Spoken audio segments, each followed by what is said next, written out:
إن الحمد لله نحمده ونستعينه ونستغفره ونعوذ بالله من شرور أنفسنا ومن سيئات أعمالنا من يهده الله فلا مضل له ومن يضلله فلا هادي له. قال الله تبارك وتعالى في كلامه المجيد والفرقان الحميد: أعوذ بالله من الشيطان الرجيم بسم الله الرحمن الرحيم إنا أعطيناك الكوثر فصل لربك وانحر إن شانئك هو الأبتر. عن عبد الله رضي الله تعالى عنه قال: قال رسول الله صلى الله عليه وسلم: من صام رمضان ایمانا واحتسابا ثم اتبع ستا من الشوال كان كصيام الدهر. رواه الإمام الهمام المسلم في صحيحه. صدق الله العظيم وبلغنا رسوله النبي الأمي الكريم ونحن على ذلك لمن الشاهدين والشاكرين والحمد لله رب العالمين. الله أكبر الله أكبر لا إله إلا الله والله أكبر الله أكبر وللہ الحمد. معزز دوستو، آج یکم شوال المکرم سن 1444 ہجری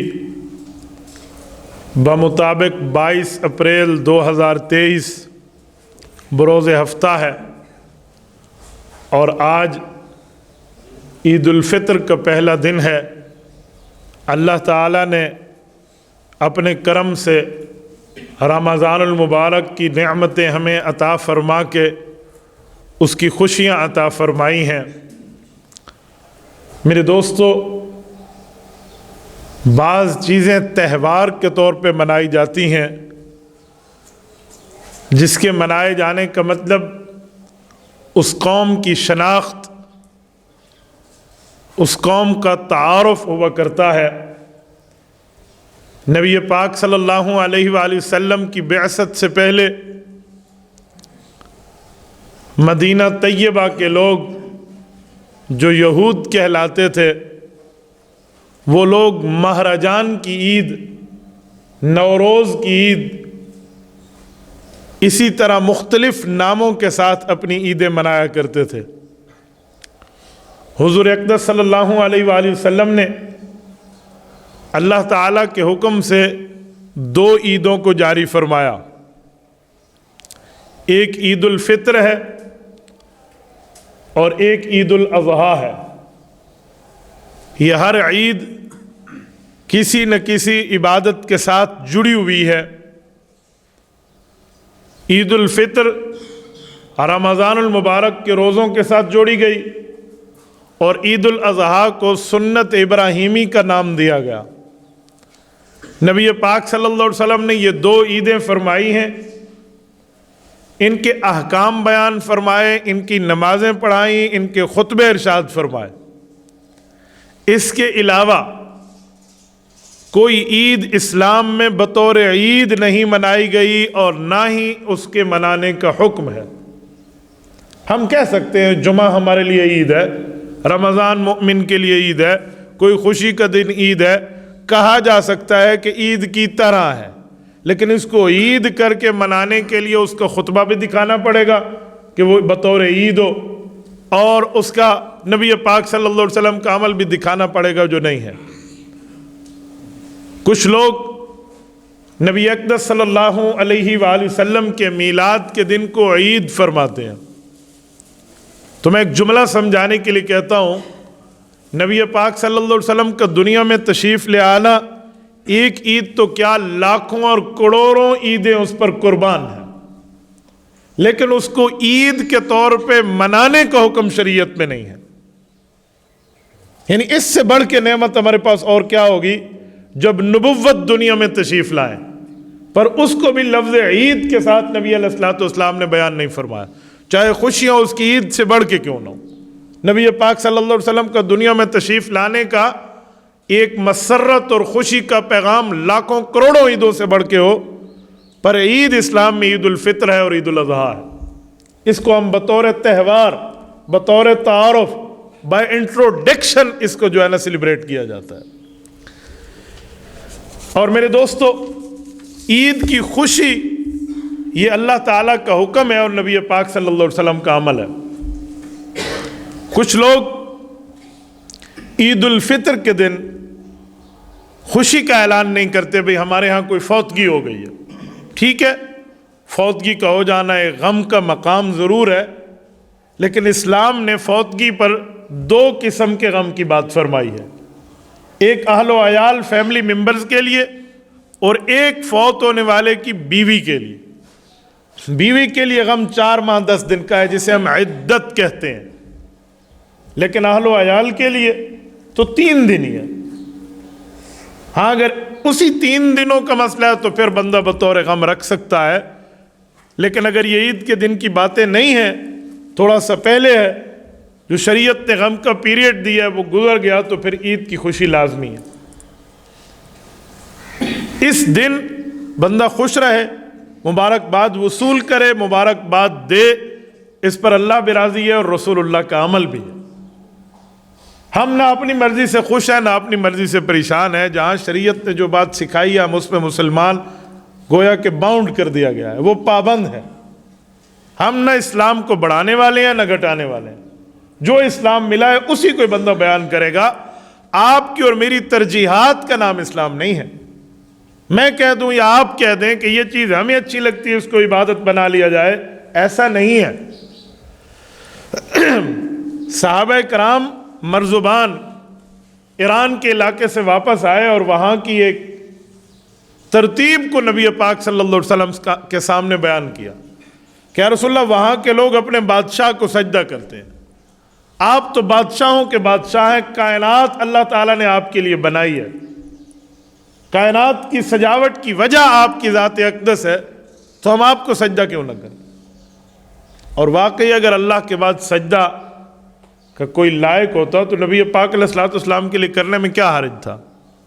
لیکن حضور اقدس صلی اللہ علیہ وسلم نے ان کی بات کو عقیدہ توحید سے ٹکرانا سمجھایا، فرمایا یوں نہیں ہے، اگر اللہ کے علاوہ سجدے کا حکم ہوتا تو میں آپ کا نبی اپنی امت کی بیویوں کو بات کی پابندی کا حکم دیتا کہ اپنے خاوند کا سجدہ کرے۔ لَأَمَرْتُ النِّسَاءَ أَن يَسْجُدْنَ لِأَزْوَاجِهِنَّ، فرمایا لیکن اللہ کے علاوہ سجدے کا حکم نہیں ہے تو میں نے انہیں بھی سجدے سے منع فرمایا کہ آپ غیر اللہ کا سجدہ نہیں کر سکتے۔ اس اصول سے قاعدہ کلیہ وضع ہو گیا کہ شریعت میں عبادت وہی ہے جس کو اللہ بتا دے یا رسول اللہ فرما دے، اس کے علاوہ کسی کی مرضی چاہے وہ کتنا ہی مبارک نیت اپنے دماغ میں کیوں نہ رکھ بیٹھے، وہ عبادت نہیں کہلا سکتی، وہ دین نہیں کہلا سکتا۔ اور میرے دوستو، عید الفطر یا رمضان المبارک کے روزوں کے بعد ہے۔ احادیث پاک میں ہے کہ جب مسلمان عید الفطر کے لیے، عید پڑھنے کے لیے اپنے گھروں سے نکلتے ہیں تو رب کریم فرشتوں پر ان کے لیے فخر فرما رہے ہوتے ہیں، باہا بہم الملائکہ، اور اللہ فرماتے ہیں میرے فرشتوں، انہوں نے میرے لیے کھانا پینا چھوڑا، انہوں نے تکلیف برداشت کی، دن کا روزہ ہے اور رات کی عبادت ہے، اور آج میرے ہی کام کو بجا لانے کے لیے اپنے گھروں سے نکلے ہیں، تم گواہ ہو جانا میں نے ان کے گناہوں کو معاف کر دیا۔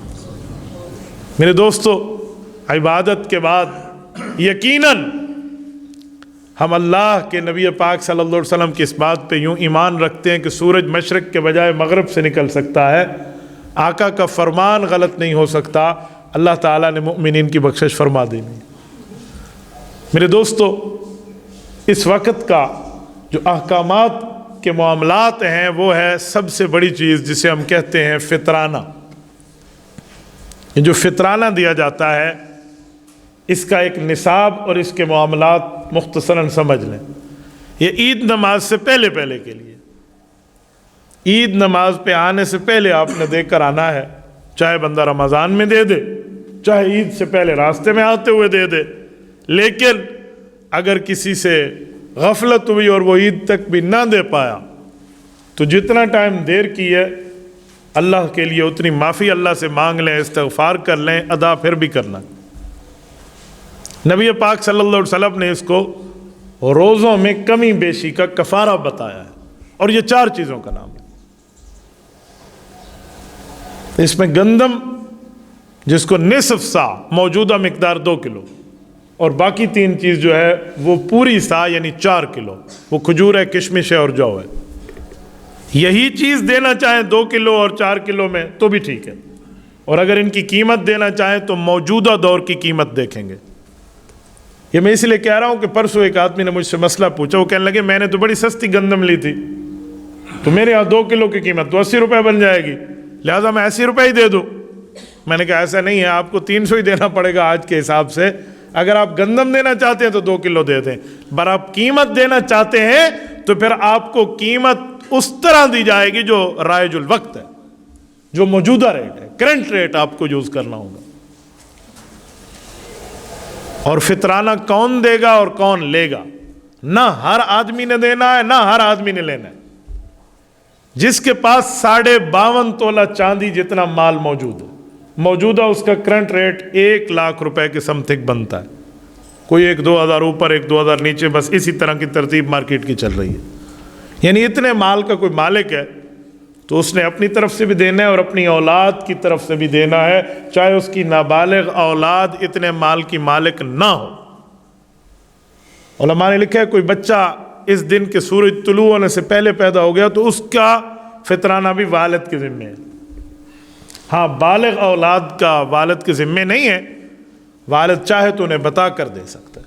کسی کا بندہ فطرانہ ادا کرے تو انہیں بتا دیتا کہ اسے معلوم ہو، اور لے گا وہ آدمی جو اتنی طاقت نہیں رکھتا، یعنی 1 لاکھ روپے کی وہ طاقت اپنے چاندی کے حساب سے، سونا چاندی کے حساب سے یا مال کے حساب سے وہ نہیں رکھتا، تو وہ لے سکتا ہے۔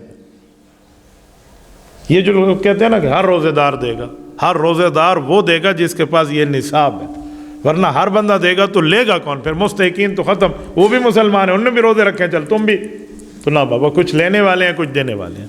تو اس لیے اس فرق کو اپنے سامنے ملحوظ خاطر رکھیں۔ اور عید الفطر کے اجتماع میں ایک بات میں آپ کی خدمت میں بڑے اہتمام سے کہتا ہوں، وہ یہ ہے کہ عید الفطر میں شوال کی آمد ہے، اور پہلے دن میں شوال کا اعلان ہے، اور اس دن عید الفطر ہے۔ تو نبی پاک صلی اللہ علیہ وسلم نے اس دن ایک حدیث پاک بیان فرمائی تھی، میں وہی حدیث پاک آپ کی خدمت میں رکھ دیتا ہوں۔ حضرت ابو ایوب انصاری رضی اللہ تعالیٰ عنہ راوی ہیں، اور یہ حدیث صحیح مسلم میں موجود ہے۔ نبی پاک صلی اللہ علیہ وسلم نے فرمایا، من صام رمضان ثم اتبع ستا من الشوال کان کصیام الدہر، صحیح مسلم حدیث نمبر 1164۔ فرمایا جس شخص نے پورے رمضان المبارک کے روزے رکھے اور اس کے بعد شوال کے مہینے میں 6 روزے رکھے تو یہ پورے زمانے میں روزے رکھنے کا اجر اور ثواب پائے گا، پورے سال کا۔ کیا مطلب؟ ان 6 روزوں میں اتنی طاقت ہے کیا کہ وہ پورے سال کا حساب ہو جائے گا؟ وہی 6 روزوں میں بھی طاقت ہے، اور 30 ان میں بھی ہے جو ہم رکھ چکے ہیں۔ آپ قرآن کریم کی ایک مشہور آیت ہے، سنتے بھی ہیں پڑھتے بھی ہیں، من جاء بالحسنۃ فلہ عشر امثالھا۔ اللہ کی طرف سے ہمارے لیے یہ اعزاز ہے کہ ایک نیکی کریں گے 10 نیکیوں کے بقدر ثواب ہے۔ تو وہاں 30 روزے ہیں اور پھر 6 روزے، تو یہ 36 روزے ہوئے، اور اسلامی اور قمری اعتبار سے سال کے دن چاند کے حساب سے 360 بنتے ہیں۔ تو 36 روزوں کو 36 کو 10 سے اگر ہم ملٹیپلائی کریں تو 360، تو پورے سال کے روزوں کا ثواب ہے۔ اور یہ جو شوال کے روزے ہیں یہ نبی پاک علیہ الصلوۃ والسلام خود بھی رکھتے اور اس کی ترغیب بھی فرماتے، لیکن ہیں یہ نفل، لازم، فرض اور واجب نہیں۔ اور اس میں یہ بھی نہیں ہے کہ 6 روزے آپ نے عید کے دوسرے دن سے شروع کر دینے، شوال کے مہینے میں آپ رکھ سکتے ہیں۔ اور اس میں یہ بھی نہیں ہے کہ پے در پہ آپ نے رکھنے ہیں، کنٹینیوسلی درمیان میں آپ نے وقفہ نہیں کرنا، یوں بھی نہیں ہے۔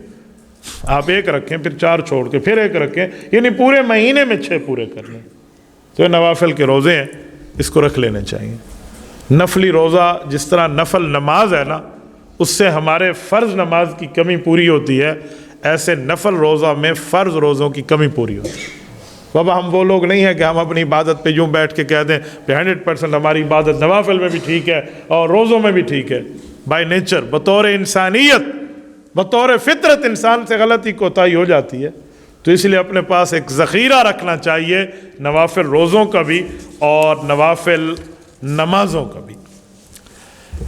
اس کے ساتھ میں عید الفطر کی نماز کا طریقہ بھی آپ کو سمجھائے دوں، ٹائم ہمارا پورا ہوا چاہتا ہے۔ عید الفطر کی نماز 2 رکعت ہے، 2 رکعت نماز واجب ہے، اس میں 6 تکبیریں زائد ہیں۔ 6 تکبیرات کیسی ہیں؟ 3 پہلی رکعت میں اور 3 دوسری رکعت میں، اور ہر تکبیر کے بعد ہم نے ہاتھ کھول دینے ہیں، جنازے کی طرح باندھے نہیں رکھنے، کانوں کی لو کے بقدر کر کے اس کو کھول دینے۔ اور پہلی رکعت میں تلاوت قرآن کریم سے پہلے، اور دوسری رکعت میں جب تلاوت قرآن کریم مکمل ہو جائے اس وقت۔ تو تلاوت سے پہلے کا معنی سبحانک اللہم کے بعد ہے، یہ پہلی رکعت ہے، اور تلاوت کے آخر کا معنی دوسری رکعت میں رکوع سے پہلے۔ اور اس میں یہ بھی میں عرض کر دوں کہ اگر بھول ہو جائے امام سے، وہ بھی انسان ہے، تو نہ اس کے لیے پھر سجدہ سہو ہے، نہ اس کو پیچھے بتانا ضروری ہے بھی اللہ اکبر امام صاحب آپ بھول گئے۔ تو جس شریعت نے ہمیں تکبیرات پڑھنے کی ذمہ داری دی ہے، اس نے بھولنے پر ہمیں معاف ہونے کی چھٹی بھی دی ہے۔ اس لیے آپ اور ہم میں سے کوئی یہ بندہ بات نہ کرے کہ جی بھول گئے تو نماز نہیں ہوئی، تو دونوں مسئلے شریعت کا جزو ہیں۔ اسی عنوان پر تیسری بات آپ کی خدمت میں کروں، اس وقت کا جو چاند ہے وہ تھوڑا سا ہمیں باریک کے بجائے موٹا سا نظر آئے گا۔ اس پر یہ شکوک آپ نے نہیں رکھنے کہ بھئی ایک عید والے دن ہمیں روزہ رکھوا دیا گیا۔ اس کو سائنسی لحاظ سے بھی اور شرعی لحاظ سے بھی میں آپ کی خدمت میں سمجھائے دیتا ہوں۔ جس وقت چاند کی پہلی ہوتی ہے اس سے پہلے سائنسی زبان میں اس کو چاند کی پیدائش کہتے ہیں۔ ان کا اصول یہ ہے کہ چاند کی پیدائش ہو جائے اور اس کے بعد 19-20 گھنٹے سے زائد کا وقت گزر جائے تو انسانی آنکھ سے ویزیبل ہوتا ہے، نظر آتا ہے۔ چاند کی پیدائش جمعرات کے دن صبح 9 بجے ہوئی ہے، اور جمعرات کی شام کو 10 گھنٹے اس کی زندگی تھی، تو 10 گھنٹے تو انسانی آنکھ سے نظر نہیں آتے۔ اور اس کے بعد جمعہ کی شام کو زائد عمر اس کی ہو چکی ہے، تو اسی لیے کوئی 33-34 گھنٹے کا چاند شام کو ہم نے دیکھا ہے عمر والا، تو وہ موٹا نظر آتا ہے۔ اس کو آپ یہ نہیں کہہ سکتے کہ ہم نے سعودیہ کے ساتھ روزہ رکھا تھا، سعودیہ کے ساتھ عید منائے، نہ بابا، ہمیں اللہ کے رسول صلی اللہ علیہ وسلم نے رؤیت کا حکم فرمایا، چاند کو دیکھنے کا۔ چاند دیکھیں روزہ رکھیں، چاند نہ دیکھیں آپ روزے کو جاری رکھیں، یا اس کے بعد عید تب ہے جب چاند دیکھ لیں۔